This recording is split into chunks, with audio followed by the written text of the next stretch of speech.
God, he had good surges all over you. Hello, YouTube. Today we are getting ready for the Adam LZ Invitational. I don't know if I have to put Adam at the beginning of that, just LZ Invitational. I am out here at the Houston Police Academy, and we had a horrifically bad day yesterday, but I'm gonna make that a different video. It went as badly as it could. Mark, how bad was yesterday? I don't want to talk about it. It was that bad. He can just enjoy some chicken nuggets. So anyways, we're out here today at the Police Academy testing this thing.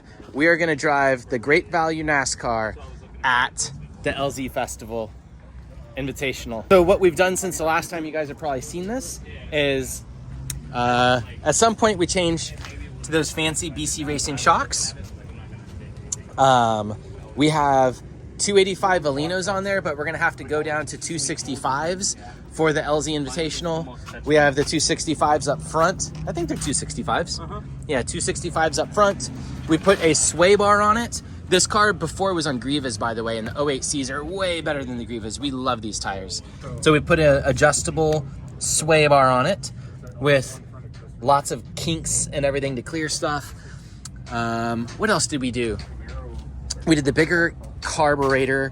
We did a different tuning setup because last time we tested it, we had an old man change some tuning. It was turning off when I press in the clutch and like handbrake or do something. It would turn off because the flywheel is so small. Now it's doing a bit better on that. We did have the body mounted, but we had to cut the body off to get it to the LZ Invitational because we're lacking time because of this other Nakamura thing we've been working on. That was a complete disaster. And then, let's see here, what else have we been doing on this car? I think that is most everything. Oh, we parked it outside in the rain for like weeks, which kind of sucked. And we discovered that the water pump is cast iron and this is cast iron. And we already knew the heads were cast iron and the block is cast iron. But I've been thinking about like little things we could do for weight savings. I bet that cast iron intake manifold, you guys can guess how much it weighs, but it's gotta be at least 30 pounds or something. And I assume that also means it's like stock or something like that. So hopefully if I replace that intake manifold with an aluminum one, that removes some high weight off of the engine and then also will make more power, which is one of the reasons maybe why this engine never makes crazy good power. Rudy Martinez is here to help us test the car. Mark is here. We're gonna tandem with other people. We're going to make adjustments to the car, which I don't really know we can make adjustments to. We can make adjustments to air pressure. We can make adjustments to the shocks. We can make adjustments to the ride height through this. The ride height is on a screw. Meow. But we did not bring corner scales. We can make adjustments to the air pressure, the tire size. But the biggest thing is just making adjustments to the driver. So me learning to drive this thing is probably the most important thing. I'm gonna go do some solo laps. I'm gonna do some tandem laps. I'm gonna lead, I'm gonna follow, and just get used to the car.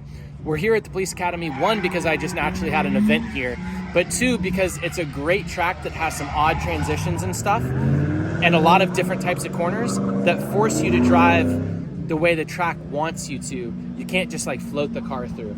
So it's got some awkward transitions which make this track really good, especially in tandem, which will force me to get good at this car hopefully and decide if it's worthwhile to try and go compete in. Because I don't want to lose the LZ Invitational, I want to win because last year I won a Corvette.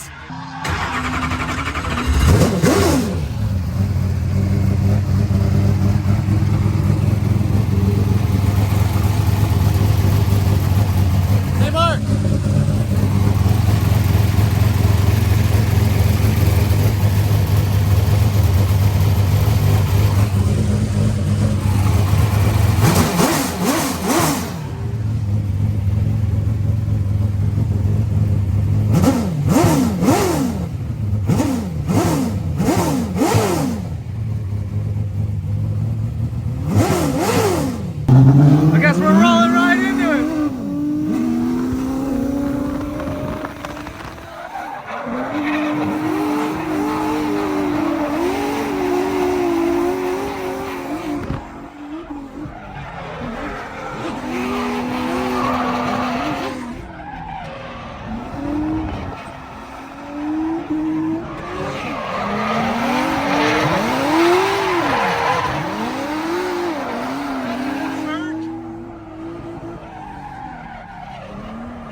target searches all over you. That was insane. Holy cow, NASCAR though. Give him some sauce. I was trying to not move. That was insane. Staying still. He was all over you. Oh my god. I can't wait. You were all over it.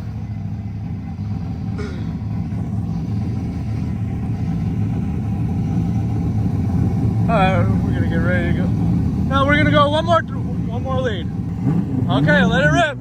Give him the sauce, baby. Look at it.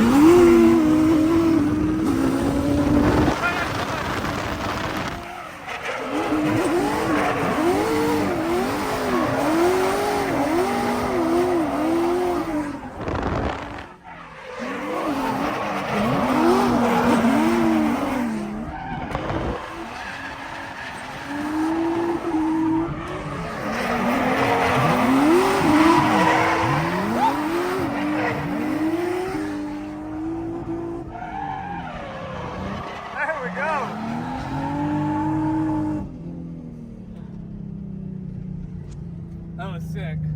I saw you guys were all dipping in the tires, or like the front tires in the inner corner, so you guys need to go wider. But man, I'm trying to just go as fast as I can. You're trying to go yeah, the car is just too fast. You ain't doing anything about that. Oh, we're gonna get that follow though, and then you better cut that line. Oh boy, you better. Oh, he's gonna be gone. Oh.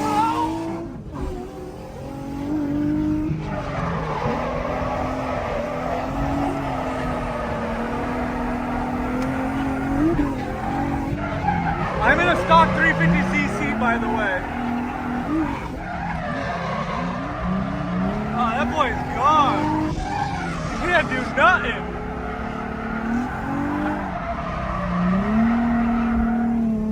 It's like a little rocket ship through there. Doesn't even make sense. There's absolutely nothing, and I see what you're talking about, because you just, from there to there, it's just like full on, like. It feels really good. Yeah, that thing is crazy. Pick up the throttle sooner, which is helping places too, because like it likes to be on throttle, not float. Yeah. Does that make sense? Yeah, it wants to grip and rip. No, that's sick. That is a good time right there, I'll tell you what. Anyways, I love this thing. All right, let's do lead one more time. Yeah, you can let it rip. Jump him, fuck him. Jump him.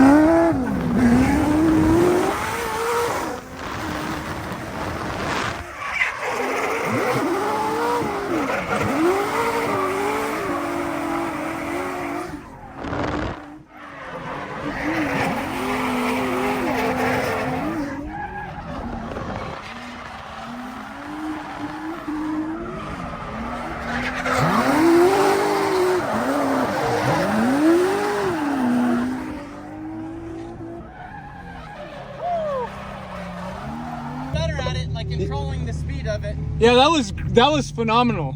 It still has no power brakes, if you know what I mean. Yeah. So that's like, I'm getting used to that. That's scary. Yeah, I can see you kind of surging, but then settling in behind.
All right, I'm going to voice over a little bit to just kind of give you something to think about.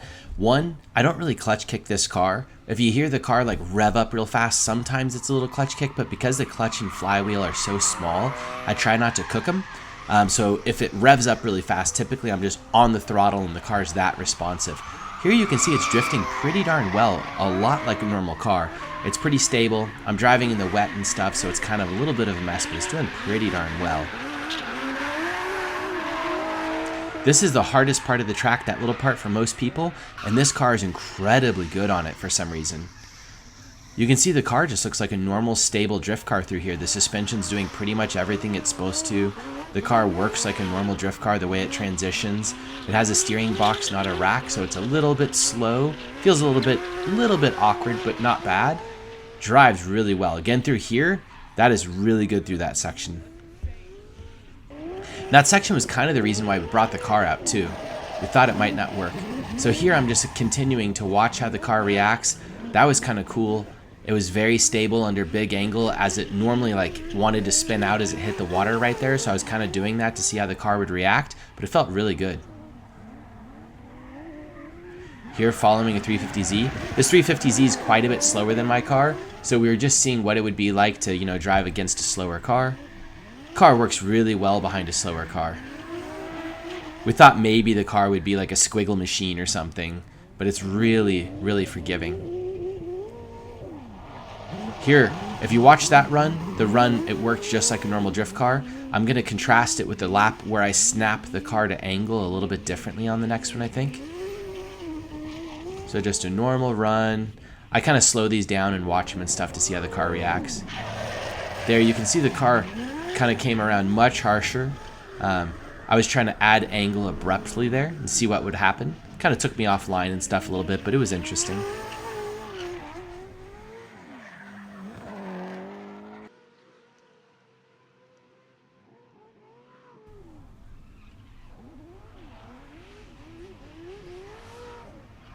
Here you can see it was exacerbated even more.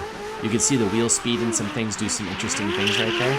That was a neat lap. I'm not sure how usable that backwards thing was, but it was kind of fun to throw the car like that and just kind of experiment. That's the point of testing. Team, for the LZ Invitational, we're setting up the car today. What have we learned so far? Rudy is setup guy and spotter. The car is really fast, and I think the most learning curve on this is trying to keep the car under control. Mm-hmm. I think other than that is just trying to figure out how to go and ride the proper line. I think the car is really good. I would like to get on the alignment machine and see what we're playing with, but other than that, there's not too much setup stuff, as the car is solid rear axle in the rear. So I don't know, what are your thoughts? You're driving it. I'm the type of person that just changes air pressure and just drives slightly differently and makes adjustments with my foot. I would like the car, sometimes it'll transition and like kind of come around on me. I'd like to dial that out and have the car a little bit more controllable, but instead of jumping off the gas, I slow my footwork down so that the car doesn't become unstable when I jump off all at once, and then that fixes all the problems I have with the car for the most part. What do you think, Mark? Mark is the mechanic. He works on the car. I think that you just need to drive the car better. Like, well, I think you need to make the power steering belt. I just need to make sure that nothing falls off of it, because everything vibrates like crazy. Yeah. But I think if you just drive it like you drove it last time, I think we're good. Okay. As long as Rudy can put a nice alignment on it. Maybe what's the biggest thing that's going to fail on the car, you think? The driver. I agree. Oh, really? Yeah. You were pretty bad last time. If it gets that bad this time, I don't know if we can save you. Oh, the temperatures. He was throwing up last time. I forgot. Yeah, I didn't get any sleep or anything. We're going to give him all the water. So I'm the weak link. So the big problems we have is we tested on 285s, and they're going to force us to be on 265s, and I forgot that. But we never really went underneath 20 PSI in the tires, so we have enough grip left on 265s. I'm not worried about that, because we could just probably go down to like 13 I think PSI. the car lunges a lot quicker than you think. Like, really? I don't think you're going to have... I think you're going to have a problem keeping the car slowed down at bay versus, like, who am I going to keep up with? And anyone behind you... Because I was grip driving behind you, and I could not keep up while you're in drift. That car is just a little rocket ship. Mm-hmm. So I think it's all going to come down to the driver on that one. I think the car is solid. If you wonder how I drive this thing in the rain, I put on a poncho because it's open wheel, and I'm already soaked. Splash, splash, splash, splash. So I'm very lucky I had that poncho on. I went off just once, and because there's nothing covering these tires, I got completely messy inside. My arms, everything are covered in mud. It was a ton of fun though. My pants are covered in mud. It's really not as bad as it could have been. That is from one off. The tires though, man, these things are amazing. Look at how nicely they wore. Ooh, that baby's hot. Super smooth all the way down. No chunking or anything. That's a 285. I did all day on these tires. I probably got, I don't know, 40 laps or so on this car. It is pretty lightweight. I started off at pretty high air pressure, so you can see the center is kind of like a little bit overly cooked. Super hot right there, with a little bit more tread on the outside, which is how you kind of like, since there's no alignment to this, since it's a solid axle, you can kind of just look at that. So you got bowed out because I started off at like 37 PSI. I went down to about 18. I had a lot of wear through there. You can kind of see it's a little lumpy there. Oh no, I just stepped in the mud again.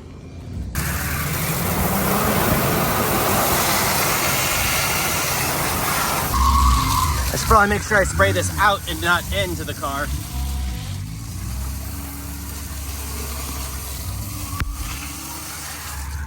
I don't know what to do about that. We probably need to drill holes in the floor.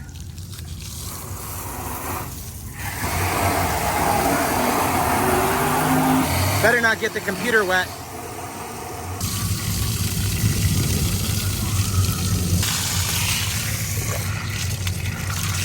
Just stuff that little guy in there.